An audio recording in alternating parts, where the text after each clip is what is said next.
Hello. I have found it so difficult to keep up with these videos, but I'm still making one because I got inspired.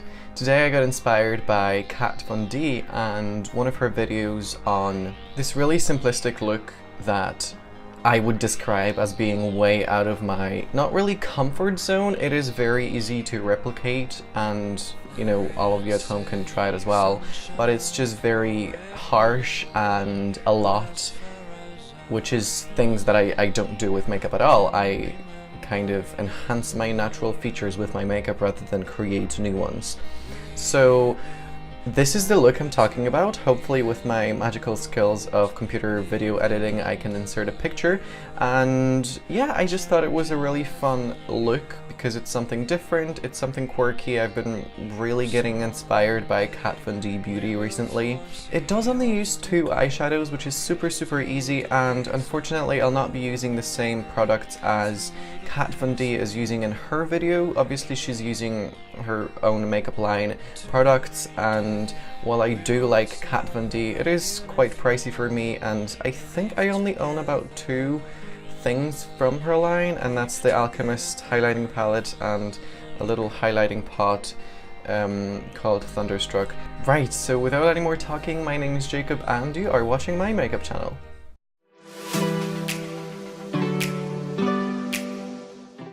I'll show you the 2 shades that I'll be using for this. The black shade I'll be using is from this palette that I reviewed on my channel before. This is a palette that cost my mom $2.88 off of Amazon, and this is the black shade I'll be using. It is a very intense, very pigmented matte black shade. And this is what it swatches like. It literally is just very dark. And so for the blood red, I think called Lolita in the Kat Von D makeup line, I'll be using this Inglot shade called 301, and it is actually very similar to the shade that Kat Von D uses in her actual video. So I was lucky enough to actually be able to find these 2 shades in my makeup collection. I was actually unsatisfied with the amount of highlight that was on my cheeks from previously showing you, so here it is, amplified. Okay, so the first thing I'll be doing is taking a big fluffy crease brush, and I will be applying the 301 Inglot shade all over my crease, all around my eye and underneath as well.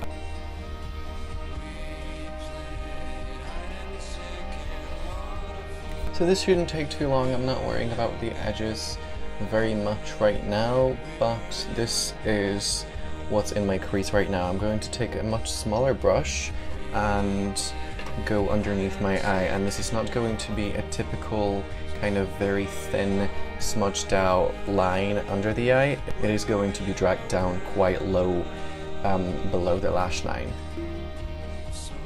So I'm going to try to make a cool connect with, you know, the actual crease shade as well. Obviously this is the same thing, but with what I put in the crease, and just make sure that it's connecting nicely and seamlessly. And again, since it is like a panda kind of eye shape, I will be going around the inner corner as well and putting the same shade in there. So that's both eyes done. I'm looking crazy, and I'm just going to try and go back with the same brush and clean up some of those edges so that everything is seamless and it's kind of not throwing me off as I'm going forward. Next I'm going to take a packing brush, and I'm going to take all this blackness on it as much as I can, and I'm gonna just pack this onto my lids.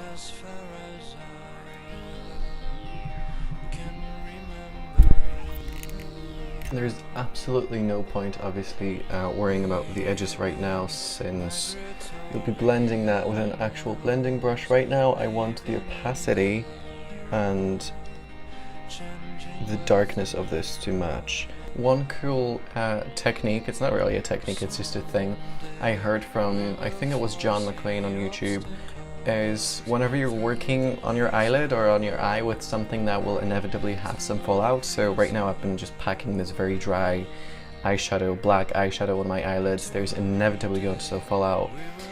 a good way to do that without, you know, baking your eyes in advance and then having to swish everything off is to simply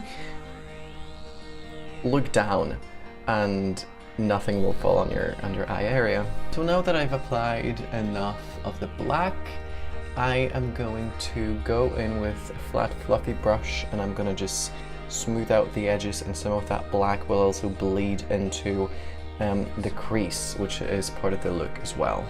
And again, the key to this look is really just blending and blending and blending and blending until you're happy. So once you are happy with the blend in the crease, the next step is to apply the black under the eye as well. So that will be a much thinner line, and it is supposed to be contained within the blood red, the Lolita shade from the Kat Von D makeup line.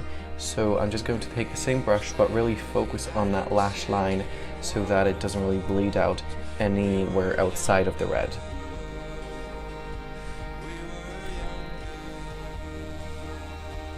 I'm just taking a very, very light hand and making sure that the brush is coated with as much product as possible at all times, so that I'm not smudging anything around and I'm not just depositing the product where I need it to be. You know, that won't provide me with the best blend, but it's better to blend something like black with a brush that doesn't have any pigment on it, because if I try to, you know, actually go in and blend while this brush has black on it, it's going to be a mess. I cleaned the same brush and I'm going to take again some of the 301 on the brush again, and I'm just going to go over the area. So hopefully what I'm going to end up with is a nice and smoothed and blended out black, and just some more of that red poking through, and perhaps, you know, a little bit below that black line as well. So the last step with this is to apply your black gel liner to your waterline, and of course black eyelashes and perhaps fake eyelashes if that's what you wear, and then some lipstick. The last couple of things I do want to say before I finish it up is, I think 3 things are most important about this look. Is the pigmentation. You really, really want to build up the color and you really want it to be intense. If you're going for something as dramatic as this, you don't want to half-ass it. You want people to know that you meant for this look to be the way it is. Number 2 is the blend. You do need to spend the majority of the time really blending the color through so that it's really seamless, both the transition and on the outside, that everything is seamless. And I'm still not entirely happy with how it's looking, but I'm going to work on that just off camera in a second before I finish it all off. And number 3 is that this is a very circular look, and you know, the eyeshadow obviously goes all the way around, first the black and then the red, so make sure that things are actually connected. Make sure that things are nicely connected both at the outer edge and the inner corner, and that applies to both colors. So I'm gonna clean up this look. I'm gonna blend everything out to perfection where I'm unhappy with the state of things right now. I'm gonna apply the gel liner, I'm gonna apply mascara, and I'll be right back. Okay, so this is the finished look. This is not a look that you will see on my channel very often, but here it is. I mean, I was very inspired by Kat Von D, like I mentioned, and I actually really like it. This is not exactly a look that I would do to go to university, I don't think, to any of my lectures. I think people would look rather strange at me, although some will argue that that is a good thing. I just basically did what I told you I would do. I put some gel liner, mascara on, I blended everything out to perfection. I put some more of the pink opal highlighting shade from the Alchemist palette by Kat Von D, and this basically finishes the look. I could put on fake eyelashes, but I think this look is already dramatic enough and I quite like it the way it is. So I hope you liked this kind of a video. If you want to recreate this look, you totally should. You should leave me pictures down below or links to your own videos of doing this look. I really enjoy it. I think it, you know, helps you kind of step out your comfort zone a little bit. It certainly helps me to do that. So yeah, if you enjoyed this, please subscribe to my channel. Please show me love, leave comments and thumbs up, and share this video, buy cat fun D things. I'm just joking. But yeah, once again, I hope you enjoyed this, I hope you learned something, and I will see you in my next video. Bye!